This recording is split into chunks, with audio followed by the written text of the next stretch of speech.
going down, world? Welcome to the 40s. I go by the name Black Pegasus. And this is not a first-time reaction. So if you're only here for first-time reactions, I get it. Awesome. But this is not it, you know? We don't come to the channel to pander or do some BS reactions. This is not a first-time reaction. Sam Cooke is actually one of my favorite artists. And that's why I brought him up, because the channel is flourishing so well. I want to just highlight stuff that I really like, talk about it. But on this reaction, I'm going to focus on learning about something new, because I was reading some blurbs on Sam Cooke. I was like, I did not know this. Now, I understood his gospel background and, the way he was, shot and different stuff like that. I knew. So one of the things that inspired me about I said Sam Cooke. I almost said Black Cooke, but I'll explain why. Sam Cooke was that he was one of the Black artists that owned his masters, his music, right? And when I was coming up in the rap game, being an independent artist, a lot of rappers that I knew were looking up to other indie rap artists. But I was looking up to people like Sam Cooke because I just, my parents, I got some exposure to Sam Cooke in the household because they would play stuff like this. My parents played a lot of gospel, Christian music, stuff like that. But also, when I was older and I'm buying hip hop records, one of the CDs I bought was like Sam Cooke's greatest hits. And I would just play it nonstop. I actually totally love Sam Cooke. And I'd actually challenge you guys to try to put in the comments a song that I haven't heard from Sam Cooke, and I would love to react to it. But I can't really imagine that because I've heard most of his catalog. I freaking love Sam Cooke. So there's just a dedication to Sam Cooke, man. The man, the myth, the legend. And I pulled up these blurbs, and maybe we'll learn something together, but I'm definitely going to learn something, but maybe you will too. So if you're here for it, like, share, comment, subscribe, and welcome back to the channel. They tease him a lot, black peas on the spot. Welcome back, welcome back, welcome back, welcome back, welcome back, welcome back, welcome back, welcome back. 40. All right, I'm getting this logo down and I'm pulling the video up. Don't forget to support the original content on the channel. Also, if I got a really cool interview with Neil Giraldo. He is a rock and roll Hall of Famer, over 30 million records sold, co-wrote and produced all the bangers with Pat Benatar. So it's a really big feat for me. So if you guys want to go support that, in that, I did the interview with Tim Sommer. He signed Hootie and the Blowfish, helped shape the early careers of the Beastie Boys, accredited music expert. He was a correspondent on like MTV and VH1 at some capacity. So it's a really cool thing, and we're starting this series called Inside the Reaction, so check that out if you'd like. There's a membership on the channel where you can get early access to reactions. You can check that out too, but let's just get into this, you guys. We're checking out, we're playing. We're not checking out, we're playing this. This is on some like DJ type because we're rocking with Sam Cooke right now. We're playing Bring It On Home to Me, and this is what I thought was interesting. Now, I knew his gospel background, but I didn't know this, and tell me if you guys knew this. Sam Cooke used to fake his name early on. When Cooke first crossed over from gospel to secular music, he used the name Dale Cooke to avoid backlash from gospel fans who viewed secular music as sinful. His voice was so recognizable that the secret didn't last long. When I read that, that's actually what made me be like, yo, I'm reading that. I'm going to pull up this and read the rest of it and listen to this song. Because I also pulled up some info on Bring It On Home to Me, but I just thought that was crazy. Dale Cooke versus Sam Cooke. It don't even have the same to it. Sam Cooke is it. Anyways, let's go. Let's rock. This is one of my favorite joints. Obvious Change Is Gonna Come is one of the greatest songs of all time.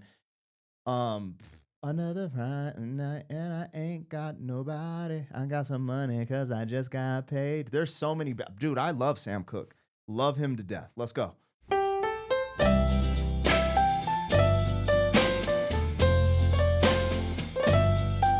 piano, it kind of feels like gospel structure a little bit when you listen back to these things. If you ever change your mind about leaving me behind, oh, bring it to me. Bring your sweet loving. Bring it on.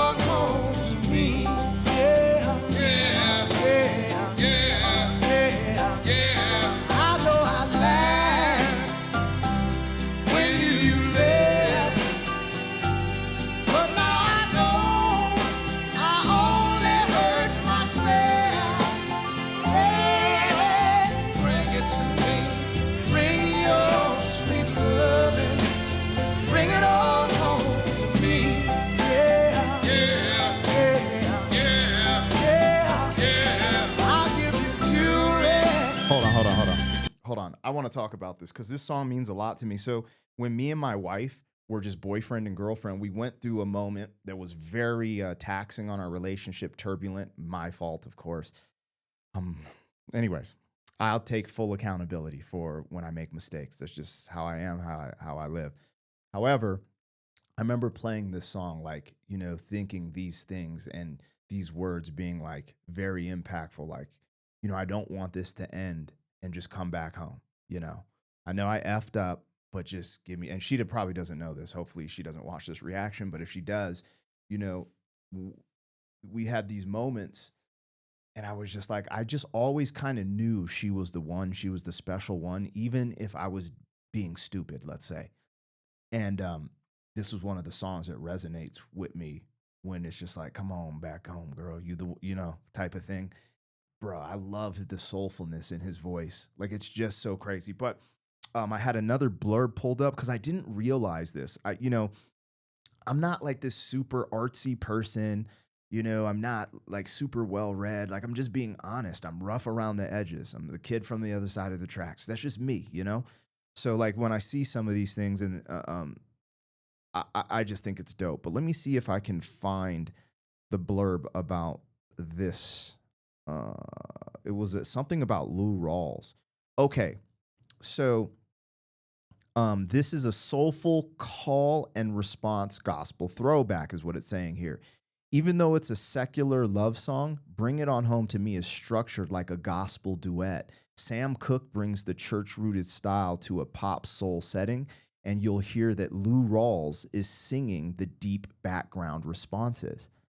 I never knew that. I actually discovered Lou Rawls doing reactions, so that's insane to me. And that was the part that I had read before we did the reaction. Most people don't realize that Lou Rawls is the other voice on this track. And it's never been put featuring Lou Rawls or anything. So I thought that was like a little nugget. I'm like, this is crazy. It's also, it's almost like confession and amen. Sam pleads, Lou answers. Sam pleads, Lou answers. Cooke and Rawls had sung together in gospel groups growing up, so this was full circle for them. So you guys probably knew that, but I didn't know that. I didn't know Sam Cooke and Lou Rawls were singing together growing up, you know, and that's why I think it was easy for me. So like the things I remember listening into my household that relate to this is like the OJs, right?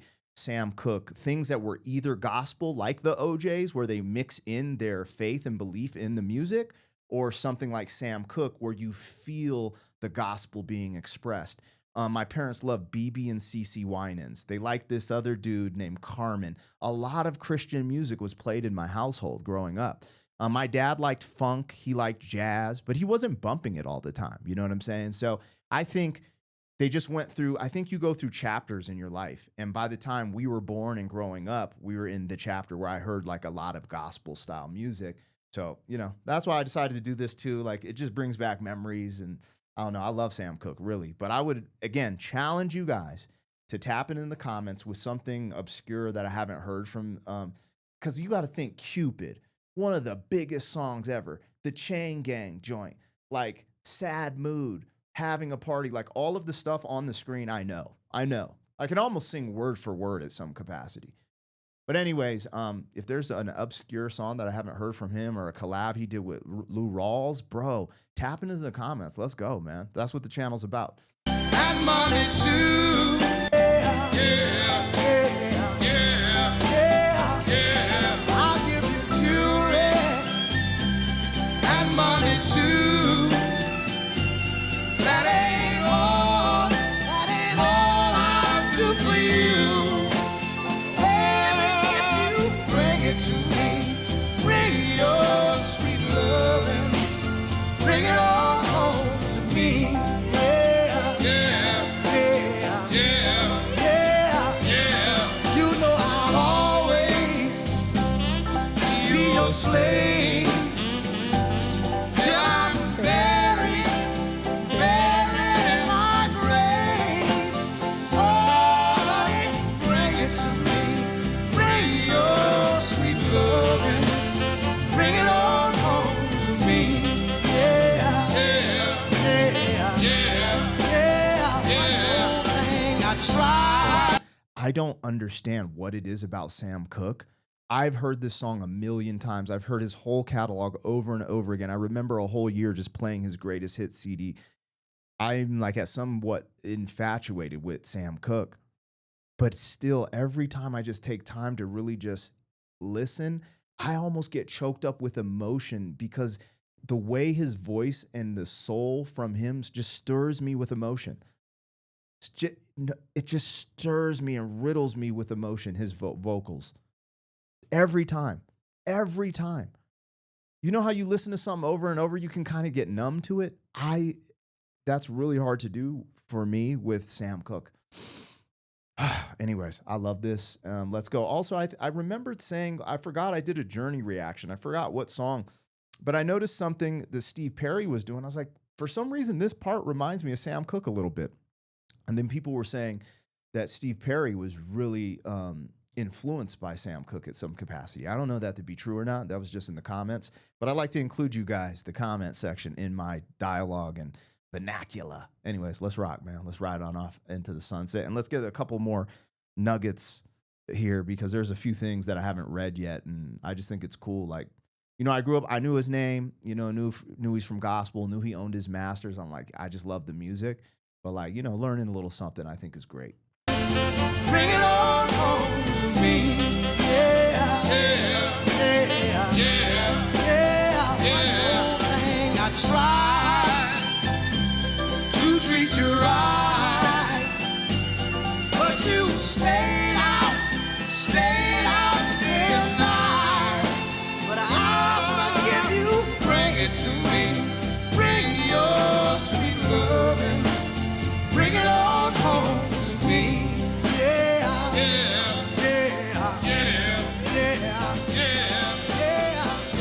That's crazy, just being like, that's him and Lou Rawls going back and forth. Now, I have done a reaction to A Change Gonna Come on this channel because that's one of my favorite songs ever, but I didn't disguise it like, oh, I've never heard this before or anything like that. I was like, yo, this is, you know, same thing. That's what we're doing here. You know, just a tribute to a legend. But there are some things I do want to bring on the channel that I kind of slept on, like Aretha Franklin. She has a lot of stuff that, you know, I just want to react to it on the channel because I'm not familiar with it like I am like a Sam Cooke. So anyways, let's go over some of Sam Cooke's history here because I thought this was really cool. So Sam Cooke owned his own label and publishing company. Cooke was one of the first black artists to own his own masters and start a record label, SAR Records, in the early 1960s. He also formed his own publishing company, Cags Music, in 1959, meaning he's a smart brother, which is super awesome. And we need to highlight stuff like this. I think sometimes in culture, and this is not, I'm not speaking to a specific culture, but sometimes in this age, we'll highlight things that, you know, that I'm like, yo, why aren't we highlighting some of things that are very important more? I don't know. Anyways, that's a whole nother story, but let's go. He helped launch the careers of other greats on SAR Records, put out early music by the Valentinos, which featured Bobby Womack, Johnny Taylor, and Billy Preston, all of whom went on to major careers. I felt I got to do a deep dive. I thought there was some type of woman trouble between Bobby Womack and Sam Cooke, but I don't want to delve too deep into that because this is not what that's about right now. He was a fashion icon. I didn't know this. Sam Cooke was meticulous about his look, tailored suits, fresh haircuts, clean-cut presentation. He was very aware of the image he presented, especially to a white mainstream audience during the civil rights era. He recorded over 30 takes of A Change Is Gonna Come. The track was deeply personal, and Sam labored over getting the emotion just right. He was reportedly nervous about releasing it because its political and emotional weight. I didn't know that. What I didn't know is that it took 30 takes because you also were going back. And the only reason I talk like this is because I'm a little younger than some of my audience, and so people who are like, you know, in my age range, 45 or younger. You know, back then you had to one take a song. There wasn't stems because, you know, as a rapper, I'm in the studio. There's not punching in studio magic, as we call it. There was none of that. It's one take with the musicians, the instrumentation, and the singer. And so I'm just thinking, wow, 30 takes. And to think of how powerful that song is, 30 takes really ain't even that much. You know what I'm saying? Like, bruh, it is, but you get what I'm saying. Some of his career highlights: gospel beginnings with the Soul Stirrers before his secular stardom, which I didn't know about that. You Send Me changed the game. His first pop single, 1957, went to #1 on both the Billboard and R&B pop charts. He helped bridge gospel and pop. He's considered one of the pioneers of soul music. Absolutely. A Change Is Gonna Come became a civil rights anthem through the release after his death. The song has since become one of the most important songs in American history. Cooke was inspired by Bob Dylan's Blowin' in the Wind, but felt he could speak more directly to the Black experience. Wow. I didn't know that either. And see, this is why oh man, I'm getting goosebumps, because this is why I like doing what I do on this channel as of recent, getting the history, because all of these artists segue, influence, and inspire each other, right? Now we're talking about Bob Dylan inspiring Sam Cooke, but then we think about like Sam Cooke inspiring Michael Jackson, Beyonce. And so there's this spider web and ripple effect of great art and music and musicians, and it's just wonderful to see. This is wild. He was a part of the Black elite circle. He was closer friends with Muhammad Ali, Cassius Clay at the time, Malcolm X, and Jim Brown. In fact, they were all together the night Ali beat Sonny Liston in 1964. So it goes on into his death and stuff like that. But I just, every now and then I'll do stuff like this. This is super, because typically I focus on first-time reaction stuff I'm not aware of. But as, the popularity of the channel grows, I definitely want to highlight and tribute people that the stuff that I did actually grow up listening to, right? And you highlight it as much as the stuff that I didn't, that is really great. So that's what we're here for today. No disguise here. And, I hope you enjoyed some of the candor and the vibe. A lot of y'all just rock with me, and I appreciate you greatly. But today we rocking with the one and only Sam Cooke. Rest in peace, rest his soul. But the music lives on through ever, and it always stirs me with emotion hearing his voice. Anyways, I'll catch you guys on the next one. Thank you for being some man. 40 years down the road, back again. FUQ boys. 40. Where my dog? Oh, there he is, right under my feet. Cool.